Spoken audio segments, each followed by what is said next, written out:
오늘은 에스겔 24장 1절에서 14절까지의 말씀입니다. 먼저 하나님의 말씀을 읽겠습니다.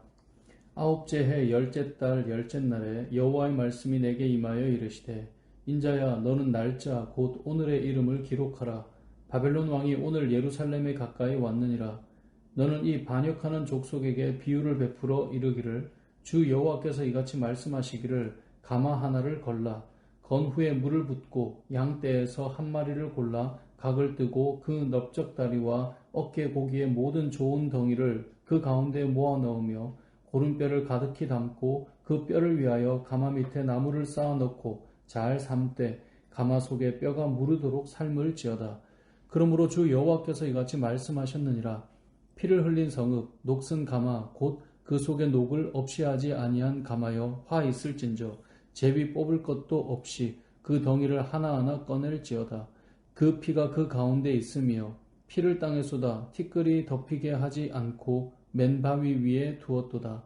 내가 그 피를 맨 바위 위에 두고 덮이지 아니하게 함은 분노를 나타내어 보응하려 함이로라. 그러므로 주 여호와께서 이같이 말씀하셨느니라. 화 있을진저 피를 흘린 성읍이여 내가 또 나무 무더기를 크게 하리라. 나무를 많이 쌓고 불을 피워 그 고기를 삶아 녹이고 국물을 졸이고 그 뼈를 태우고 가마가 빈 후에는 숯불 위에 놓아 뜨겁게 하며 그 가마에 노스를 달궈서 그 속에 더러운 것을 녹게 하며 녹이 소멸되게 하라.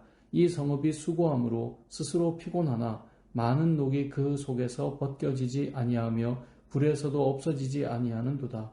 너의 더러운 것들 중에 음란이 그 하나이니라. 내가 너를 깨끗하게 하나 내가 깨끗해지지 아니하니 내가 너에게 향한 분노를 풀기 전에는 내 더러움이 다시 깨끗해지지 아니하리라. 나 여호와가 말하였은즉 그 일이 이루어질지라. 내가 돌이키지도 아니하고 아끼지도 아니하며 뉘우치지도 아니하고 행하리니 그들이 내 모든 행위대로 너를 재판하리라. 주 여호와의 말씀이니라. 아멘. 에스겔서는 날이 종종 나오는데요. 오늘 본문 1절에서도 아홉째 해 열째 달 열째 날에 여호와의 말씀이 임하였다라고 기록합니다. 그리고 이 날이 어떤 날이냐면 2절을 보니까 바벨론이 예루살렘을 무너뜨리는 날이라고 말씀해요. 그리고 하나님께서 이 날을 기록하라고 하신 거죠. 그래서 2절을 이렇게 말씀하는 겁니다. 인자야 너는 날짜 곧 오늘의 이름을 기록하라. 자, 이 날을 기록하라는 말씀은 두 가지 의미를 가지고 있습니다. 첫 번째는 에스겔서가 전능하신 하나님의 계시의 말씀이라는 거예요. 에스겔이 지금 하나님의 말씀을 받고 있는 곳이 어디냐면 에스겔 1장 1절을 보면 그발 강가라고 되어 있어요. 그발 강가는 예루살렘에서 무려 600km나 떨어진 곳입니다. 그렇게 멀리 떨어진 곳에서 바로 이 날, 지금 바벨론이 예루살렘 가까이 쳐들어와 무너뜨리는 날이 된다는 것을 그 당시에 알 수 있을까요? 요즘처럼 통신이 발달한 시대도 아니고 사람을 보내어 다른 지역의 형편을 알아보던 시기였는데 그발 강가에서 바벨론이 예루살렘을 공격하던 그 시기를 안다. 이건 실제적으로 불가능한 일이죠. 그런데 하나님께서 에스겔에게 말씀해 주셨기 때문에 이 시기를 아는 겁니다. 그래서 말씀하시는 거죠. 이 날을 기록해라. 어디서요? 그발 강가에서 600km나 떨어진 예루살렘에서 일어나는 일을 그 날을 명시하며 하나님께서 알려주시는 겁니다. 그러니까 이 에스겔서는 에스겔이 쓰는 것이 아니고 에스겔이 쓰고 있지만 에스겔이 쓰는 것이 아니고 하나님께서 에스겔에게 보여주고 계시하는 것을 지금 기록하고 있는 거죠. 그래서 이 말씀을 우리가 바라볼 때 이건 어떤 사람이 쓴 기록물이 아니라 하나님의 계시가 담겨 있는 것이 말씀이다라고 볼 수 있는 겁니다. 우리가 오늘날도 하나님의 말씀 앞에 서는 이유가 무엇입니까?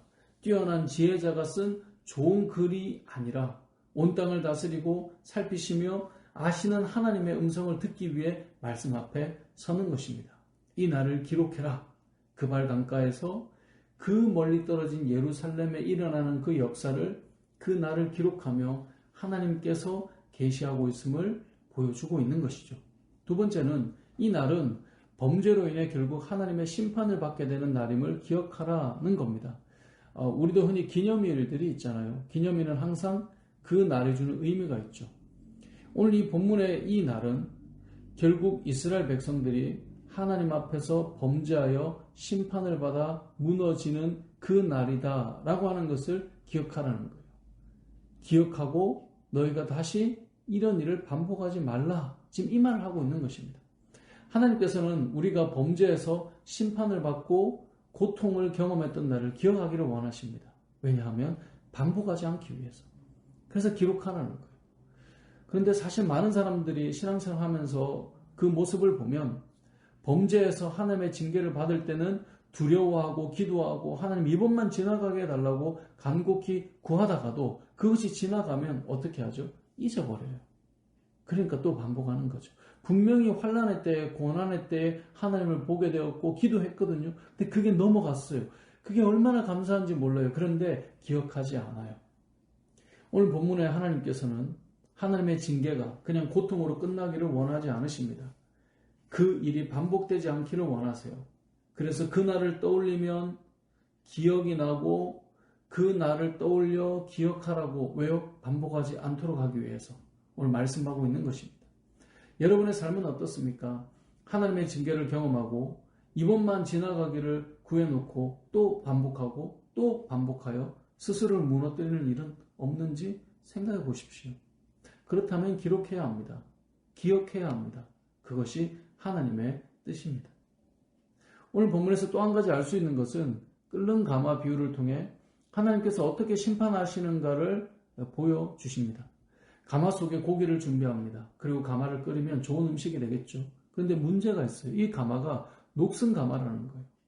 녹슨 가마를 사용해서 음식을 만들면 그 속에 녹이 계속 흘러나와 음식에 배이겠죠. 이게 먹을 수 있을까요? 불가능하죠. 이것은 죄악으로 얼룩져 더럽혀진 예루살렘을 의미합니다. 문제는 이 녹이 사라지지 않는다는 거예요.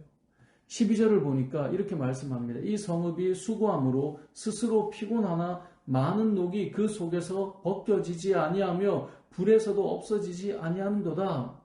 수고하고 벗겨보려고 하지만 그 많은 녹이 완전히 깨끗해지지가 않아요. 그래서 어떻게 하십니까? 가마에 음식을 넣고 끓여요. 음식이 잘 익었습니다. 그런데 불을 멈추지 않아요. 10절을 보세요.